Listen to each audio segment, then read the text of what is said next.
Welcome to Sidebar, a new podcast from Courthouse News. I'm Nina Pullano, one of your hosts, bringing you the latest legal news from around the nation. This week, we're taking a look back to 1 year ago when a video circulated the internet showing a Minneapolis man being held on the ground for 9 minutes with a police officer's knee on his neck. That officer, Derek Chauvin, has now been convicted of murdering George Floyd, found guilty on all 3 counts he was charged with. The United States saw historic protests across the country following Floyd's death and leading up to the Minneapolis trial. For many people, George Floyd became a symbol of the countless Black Americans who've died at the hands of police officers.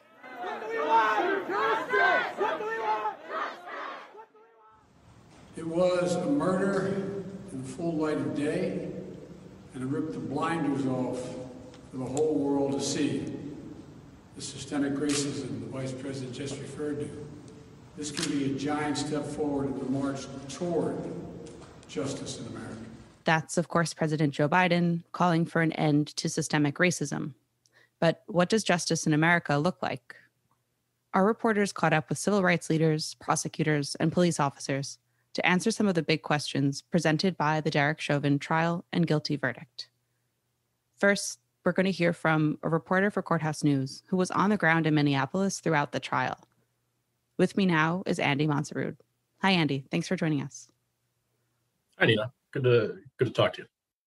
Right. And you talked to some folks outside the courthouse after the verdict came out. What did they have to say?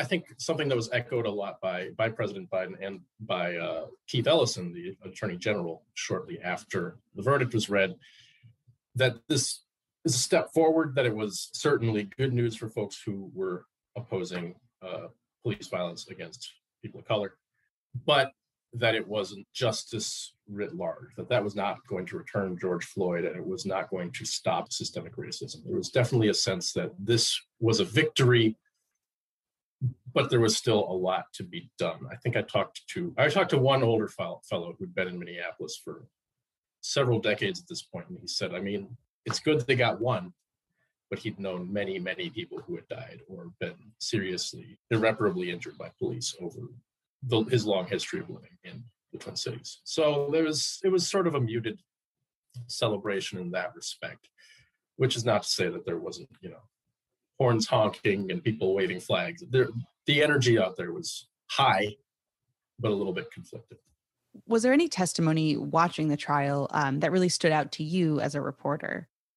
Darnella Fraser's testimony was frankly difficult to watch, I think, for a lot of folks, especially talking about losing sleep over Floyd's death, over her sense of guilt that she wasn't able to help him. She filmed, obviously, the video that went viral and led to protests, riots, and ultimately in Minnesota and federally some degree of police reform. And you also saw testimony from police officers, and not on the side of a fellow officer, but actually testifying for the prosecution. Can you talk about that a little bit? Don't want to overplay my hand and say unprecedented, but certainly I can't think of another occasion where it's happened in recent history, at least not on this magnitude. And part of this, I think, is that the Minneapolis Police Department is in an interesting political situation here. Right now, it's under a massive civil rights investigation, both on the state and the federal levels. It's facing calls from people in various different groups to defund or to at least reduce or alter the way it works. There is a charter amendment expected to go on the ballot in 2021, pending some final approvals. That is basically seen as a first step toward abolition. Or at least toward major changes. It would move the police department away from the sole control of the mayor. It would remove mandatory minimum numbers of staffing. The police department's very existence is very much on the line, and I think they know it. In Minneapolis, in Minnesota, and nationally, there are quite a lot of hurdles to holding individual police officers accountable for their actions, criminally anyway, for their actions in uniform.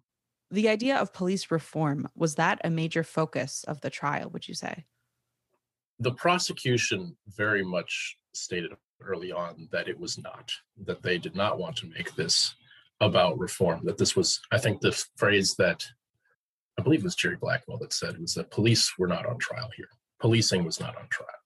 Outside the courtroom, there's really no denying it. The death of George Floyd sparked a massive movement for police reform, or rather reignited one that's been going on for years and years now. This trial, this was obviously a historic verdict for the country, but what does it mean for Minneapolis? And can you talk about any changes or activity that you have seen locally? Since really the conclusion of the protests and riots last May and June, there's been obviously quite a lot of calls to defund, abolish, restructure, etc., reform. So that's been one thing. And also in material fact of it, since the conclusion of those protests, there's been an enormous reduction of staffing in the police department. By which I mean for the most part, officers are still getting paid, but a lot of them are now on leave. Several of them took PTSD leave, and I'm talking, hundreds of officers.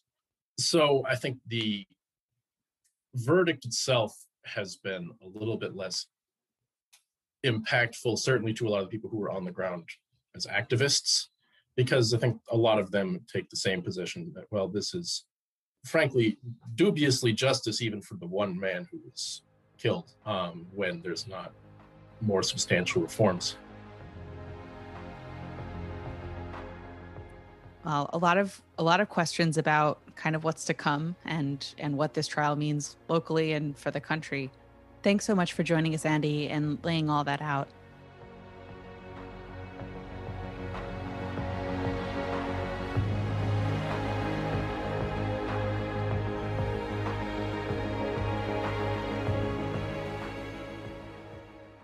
As we continue with this look back to the trial of Derek Chauvin, we have our eyes on the future and what the trial and verdict really mean to achieving justice and fair trials when charging police officers with violent crimes. Next, we'll hear from reporter Martín Macías, who talked to civil rights advocates about the impact of this verdict.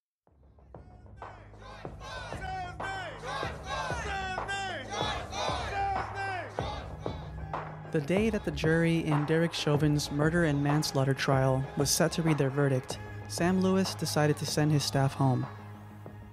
I was in the office when they said that the verdict was going to be read, and I had staff here, and so I told my staff, you can all go home early. I thought that if the wrong verdict came out, what I mean by the wrong one, a finding of innocent, things could go bad. And so I told my staff they could leave, and I literally felt myself holding my breath when they began to read the verdict. State of Minnesota plaintiff versus Derek Michael Chauvin defendant.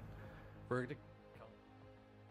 Lewis, who directs the Anti-Recidivism Coalition in California, said he was considering what responses across the region might look like if the jury found the former Minneapolis police officer not guilty of murdering George Floyd last year.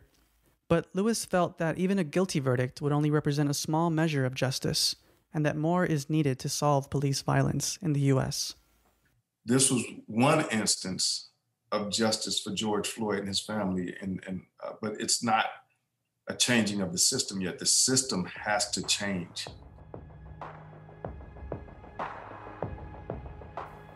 Lewis and other civil liberties advocates I spoke to said similar things. Chauvin's guilty verdict is just a step on the longer path to justice.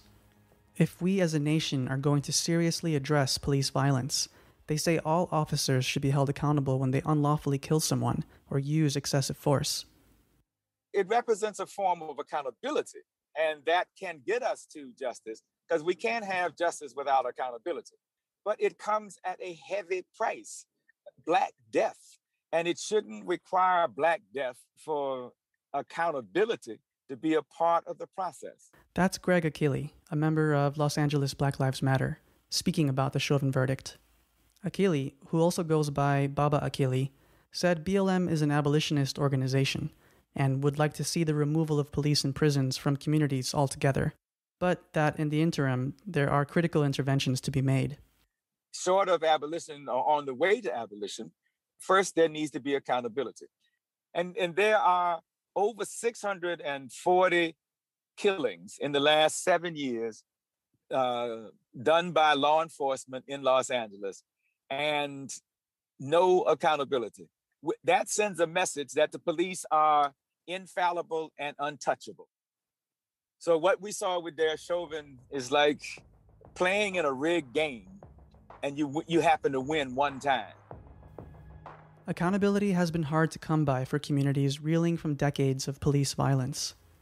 Between 2005 and 2015, only 54 officers were charged after fatally shooting someone. Most were acquitted. In the first 4 months of this year alone, police fatally shot nearly 300 people, 62 of whom were black. Data from 2019 show black and indigenous people were 3 times more likely than white people to be fatally shot by police. Lewis, the Anti-Recidivism Coalition director, wants civilian oversight of police and legislation bolstering states' ability to decertify officers who are fired for serious misconduct. In the case of Derek Chauvin, Lewis said the former officer should have been fired and stripped of police powers for good after a violent 2017 arrest. That year, Chauvin jammed his knee into a 14-year-old's back for 17 minutes while the teen was handcuffed on the ground. Chauvin is facing a federal grand jury indictment for his actions. Derek Chauvin should not have even been a police officer. When you're charged as a police officer, you need to be held accountable. And he should have been decertified the first time, and George Floyd would have lived. And so when we look at, is this justice? This one instance may have been justice for George Floyd, but we still have to change the system. I mean, that 14-year-old boy that went through this with Derek Chauvin should have been the red stop sign for Derek Chauvin to be removed from the police department. George Floyd would be alive today if leaders had done the right thing back then. In California, decertification legislation appears headed towards a potential vote in the Senate. The bill, known as SB 2, also lowers the burden of proof needed to secure wrongful death charges against police officers. California is just one of 4 states, along with Hawaii, New Jersey, and Rhode Island, without an official decertification process. At the federal level, advocates are calling for a national registry of decertified officers, which would prevent them from rejoining the field. Jamil Dakwar, director of the ACLU's Human Rights Program, says Floyd's murder sparked international outrage, but that it also shifted the paradigm on racial justice.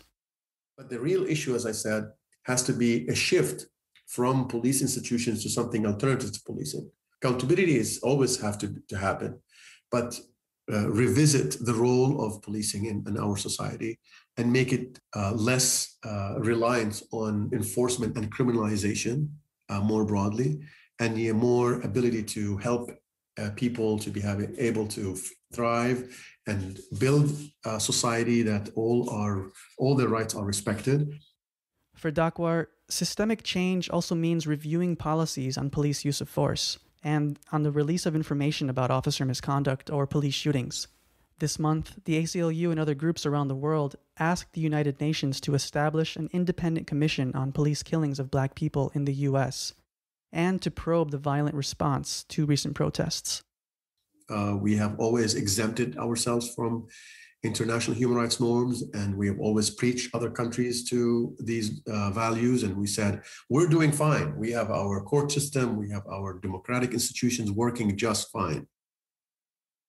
Jared O'Brien, a Los Angeles-based community organizer with the Youth Justice Coalition, said changing the system is a priority for young people like him, who are over-policed and want to see public investment in jobs and education.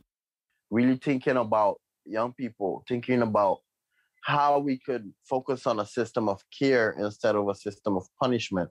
How could we break away from the toxic traits of the law enforcement and the way how they deal with things and move something more wholesome and more holistic, right?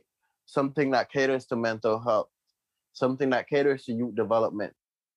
Last fall, the coalition and its allies succeeded in a long fight to get LA County leaders to commit to closing probation camps and youth prisons. The groups point to a steady decline over the last 15 years in the number of incarcerated youth in LA County, as a major reason why officials should invest in development for youth. The $75 million plan would shift county resources away from a punitive system and toward one centered on young people's overall health. O'Brien, who goes by the stage name Jabo, or King Jabo, said young people are currently putting pressure on the county because money for the initiative hasn't been allocated. Advocates point to that and other measures as signs of progress. But even after the recent uprisings, Lewis says he's still unsure Congress and local leaders have the political will to approve strong accountability measures. When you have a nation that has refused to pass an anti-lynching law for I don't know how long, what makes me think that they would really want to do police reform? Vote the right way because it's the right thing to do, whether you get reelected or not. Because in the end, if you vote against police accountability and you allow us to continue to go forward the way we've been going forward, you're as guilty as the Derek Chauvins of the nation because you didn't do the right thing.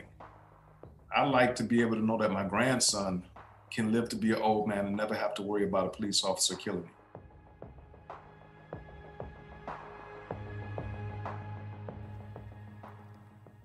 Thanks to Martín for that report.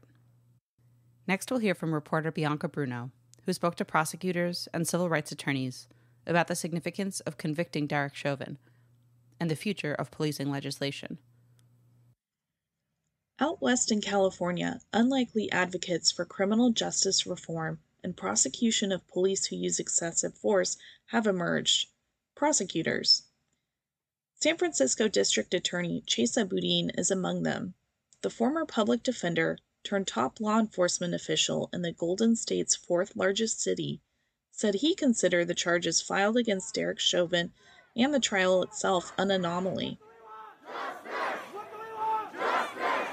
The concern and the risk is that we may learn the wrong lessons from this outcome. We may think that because there was some measure of accountability here, that the system works, or that we've solved the problem of police impunity in this country. We have not. We've just gotten started. From the public pressure to file charges following weeks of protests, to the chief of police breaking the blue line of silence to testify against Chauvin, there were facts unique to the case Boudin warned may not necessarily lead to more prosecutions of police misconduct. I think the outcome in this case and the high-profile nature of the trial certainly creates political pressure on other elected district attorneys to prosecute police. It also creates political space to do that. It's important the public understand that not every case of police excessive force is criminal, and not every case of criminal excessive force will result in a conviction at trial. There are tremendous headwinds and obstacles. Those obstacles, Boudin said, are eliminated through legislation. In California, several bills are currently making their way through the legislature, which would do just that.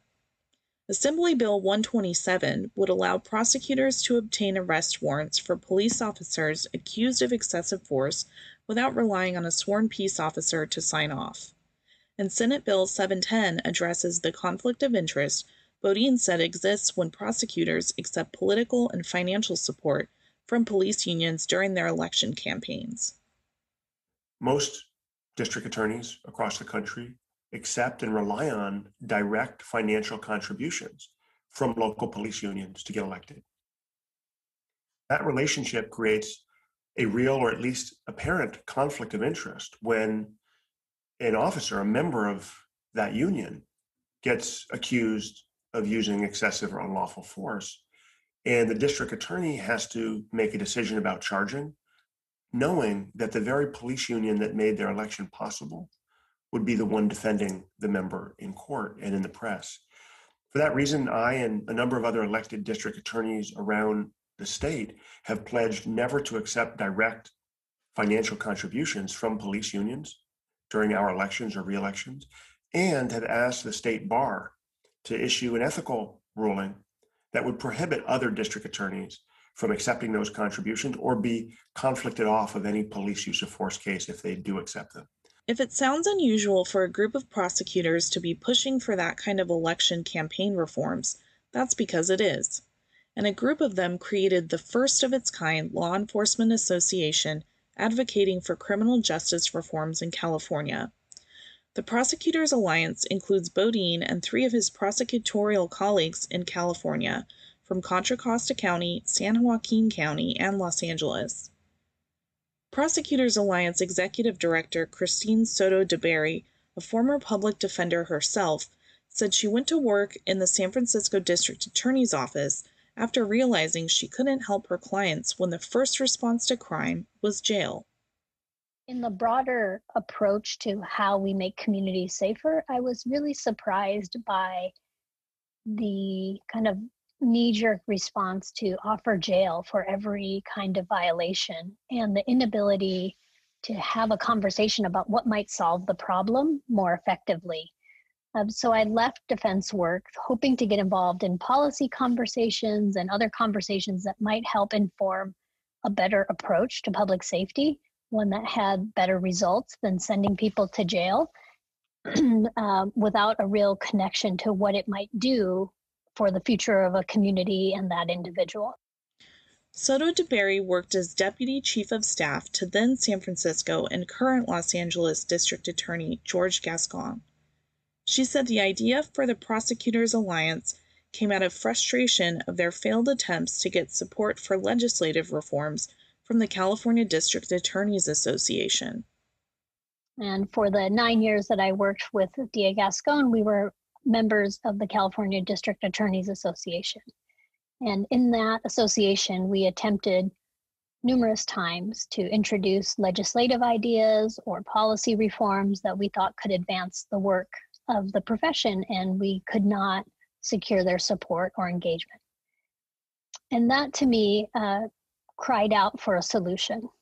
I think there has, for a long time, we know that the expected opposition will come from police unions and from traditional law enforcement associations, but they aren't the only voices in this conversation.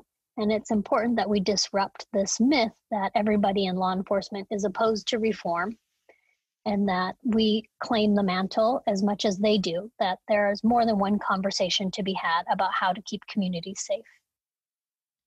While California may be a leader on making progressive reforms to the criminal justice system and prosecuting officers who use excessive force, advocacy at a national level is also making headway. Civil rights attorney Julia Yu is president of the National Police Accountability Project, a nonprofit arm of the National Lawyers Guild, which helps train civil rights lawyers and advocates on policing reform. The group has seen their efforts succeed in the year following George Floyd's death. So we had huge successes in being a part of the coalition that passed the civil rights bill in New Mexico. And that began really as a result of the public outcry and demand for justice post George Floyd's death that happened in a purple state. So we know that that is something that can happen. And given the rarity of criminal prosecutions in police excessive force cases, you said the options for seeking justice are limited. There are only really three meaningful ways in which a victim of misconduct or we as a community can seek some sort of redress for a wrong that's happened to a member of our community. One is a criminal prosecution. Two is some sort of a disciplinary process through IA or internal affairs. And third is for the victim or the victim's family to seek redress in civil courts. Those are the only three ways. There is nothing else. We can't bring somebody back. You can't give back somebody's integrity when they are mistreated like this. And as we know, the criminal cases are rare. Two, the internal affairs processes, particularly in states like California, are notoriously secretive. There's no transparency. Also, the victim has no say. It is done entirely by a separate body and the public doesn't know whether there has been discipline or no discipline. That is extremely rare for the public to find out if an officer has been disciplined at all. But redress for communities can also happen outside the courtroom. You pointed to a recent case handled by her office in San Diego, brought by the family of a man killed the same way George Floyd was. Angel Zapata Hernandez died after a private security guard for the Metropolitan Transit System applied pressure on his head and neck while detaining him at a trolley stop. As part of a settlement reached with the family out of court, MTS and its board made changes to their security policies and training. And that's the kind of progress communities want to see happen, you said. I think we do have somewhat of a model or a beginning of a model through what we saw happen with MTS in one of our cases. It's the Hernandez case, where MTS officials, instead of hiding or lying or attacking the victim, came forward and said that this is unacceptable and we want to change. And instead of just saying it, they actually engaged in conversations and dialogue, not just with us, but with our policing experts and with the members of the community, to listen to not just how they conduct business, but how their actions are perceived by the public. I think that's a critical first step.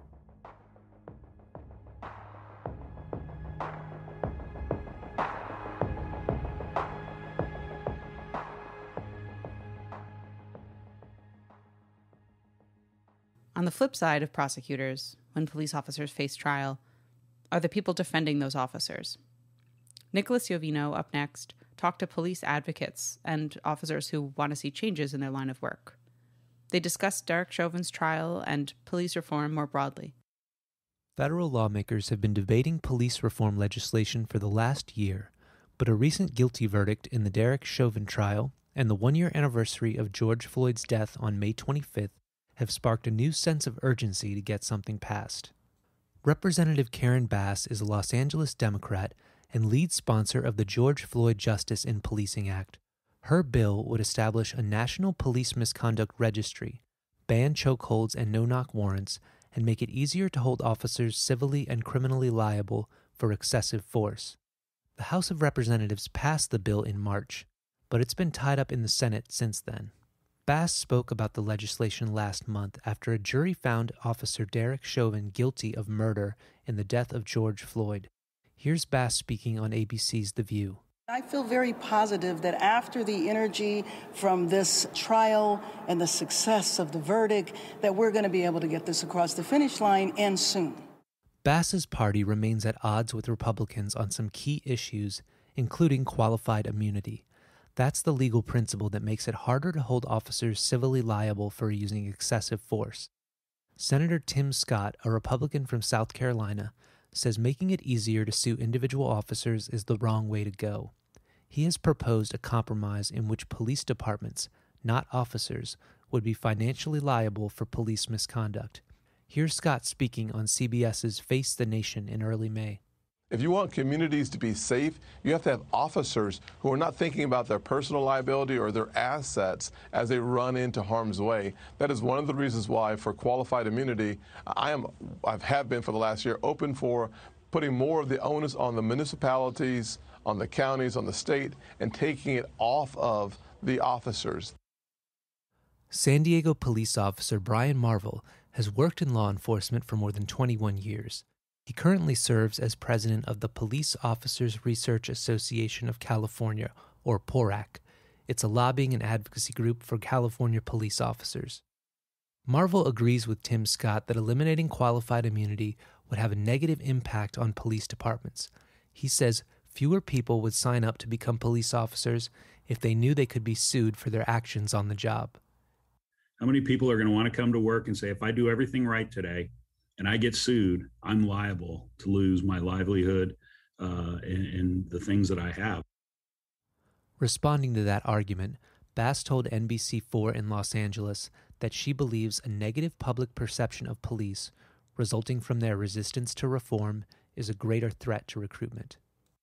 One thing I know for sure is if police around the country resist reforms and do not improve and elevate their profession, then I won't be surprised to see people not want to come into the academy and not want to be police officers. No one wants to be in a profession that everybody has disdain for. Not all officers agree with Marvel's position on qualified immunity. Sergeant Donnell Walters is a 19-year veteran of the St. Louis Police Department. He is also a black man who supports removing barriers that make it harder to hold officers accountable for misconduct. Reflecting on the recent Derek Chauvin trial, Walters said the guilty verdict in that case is far too rare an occurrence in the American legal system, especially when the officer is accused of killing a person of color. It was like a pebble in the ocean. Hey, we saw justice, the judicial system work, but we should see it all the time. Walters is president of the Ethical Society of Police, a group of officers who advocate for police reform. Walters supports outlawing chokeholds, a proposal Marvel disagrees with, even though his own state of California banned police chokeholds last year. Marvel says maneuvers like the carotid restraint, when applied properly, allow officers to quickly subdue a suspect and avoid a prolonged struggle that could end in deadly force. While they disagree on chokeholds, both Walters and Marvel support the creation of a national police misconduct registry. The intent is to provide a database that will let police departments check a candidate's record and prevent bad officers from jumping from one agency to another. That will keep officers from what we call here in St. Louis muni hopping, where they'll go from one municipality to another. But hey, that'll keep that agency hopping from going on. That'll stop it. Walters and Marvel also agree that all police officers should wear body cameras. Marvel says body cameras have exonerated officers in many cases where complaints against them were unjustified. But he thinks Congress should step up with more funding for smaller police departments to purchase and maintain the equipment. I think the best way that the federal government could come in and support states by implementing body-worn cameras is through grants and making sure that the agencies that most need the money to get the body camera programs up and running get it. Marvel and Walters also agree that police departments should not be defunded, as some activists have called for. They want more resources to help departments increase officer diversity and provide better training. Walters says he also wants lawmakers to not just listen to traditional police unions, but to groups like his that represent minority police officers. Marvel added that officers must also keep having frank discussions with reform advocates about ways to improve policing, no matter how tough those exchanges may be. I'll admit, I've been in several difficult conversations with some activists, but sometimes we have to have those. If you want to improve your profession and what you're doing, you have to have these conversations. But let's have them.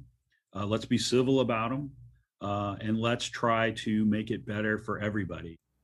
President Joe Biden set a deadline of May 25th to get federal police reform legislation passed. At the time of this recording, the Senate had yet to act on the bill.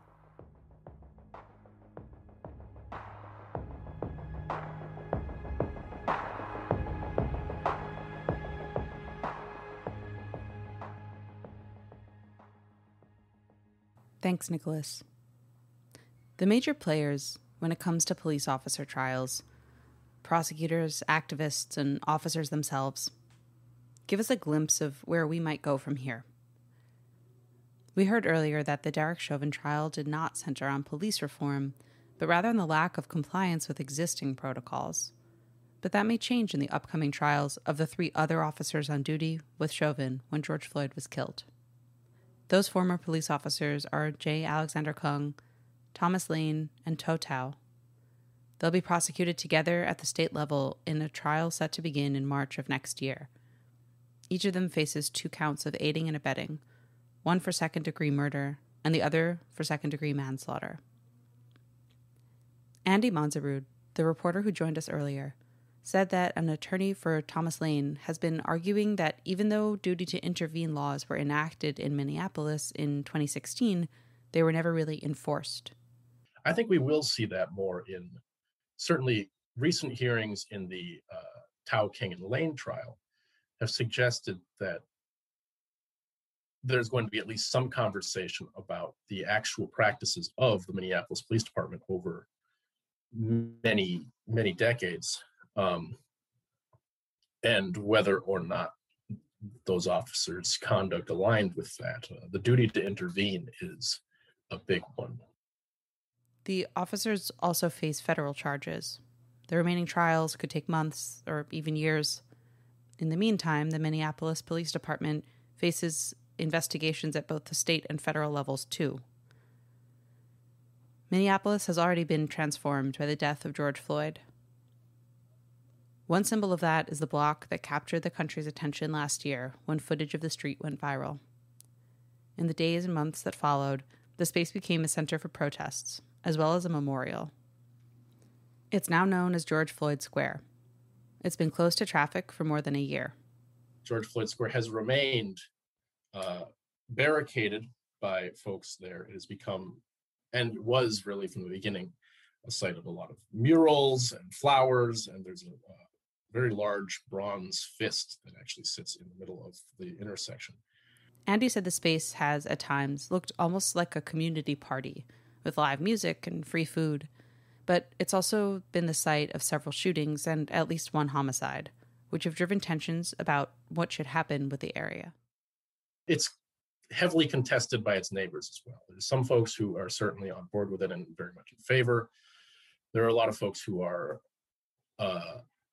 worried about those shootings or about just not being able to drive through